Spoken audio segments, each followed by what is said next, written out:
juggle fishing, family, and there's a few other questions on that.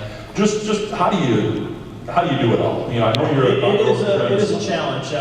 Just to give you a little background, I think I'm starting my 22nd year now of fishing professionally. I'm married, believe it or not. I dated my wife for 5 years before we got married, so she, believe it or not, she knew what she was getting into and still took the plunge.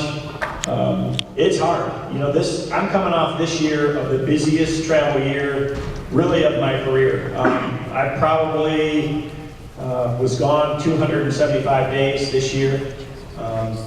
It's a tough balance with a family. I've got twin boys that are 14.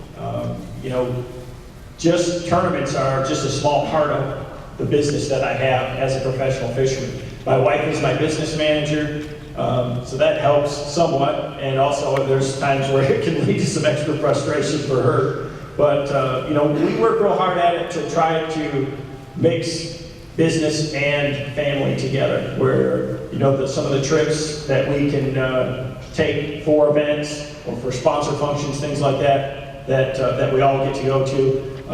With the boys being in school, it's a little bit challenging certain times of the year. There's a couple things that they never miss the Bassmasters Classic, so we always, you know, pull them out for the weekend for that, so they're there for that. And you know, they travel to a few tournaments during the summer, and they'll travel to a few other appearances and things.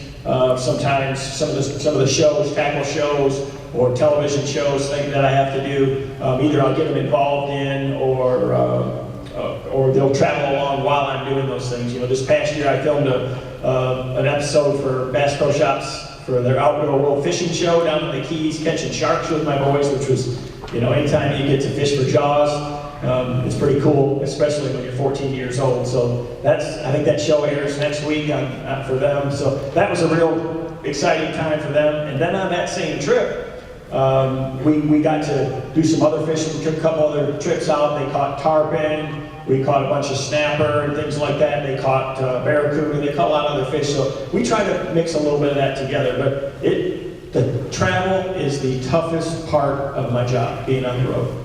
You know, we do the best we can to make it easy. I travel with a couple other professional anglers, and we get along real good. A lot of guys have problems with that, but I travel during the Elite Series with Davey Height and Scott Rook. We try to rent a house, cottage, or a condo or something like that. We all cook.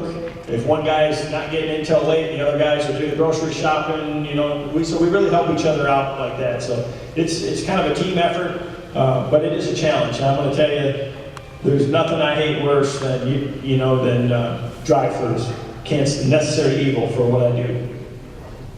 And you pretty much travel. You have to pull your own rig. Yeah, I drive my own rig. You know, I mean, if we go a couple of times over my whole career, only a couple of times, I've had somebody, you know, driving back from California, or, you know, if I have a sponsor obligation or something like that, I'll have my rig driven home or something. But that's rare. Most of the time I drive, and I actually like that. For me, it's time where I get a lot of work done. I can you know, talk to people on the phone, things like that. More importantly, you know, it's a great time to think. You know, there's nothing better or worse than that 8 or 10 hour drive, 12-hour drive to a tournament, or that 12 or 14 hour drive from a tournament that you didn't do so good in. It gives you a lot of time to think about, you know, what happened. Staying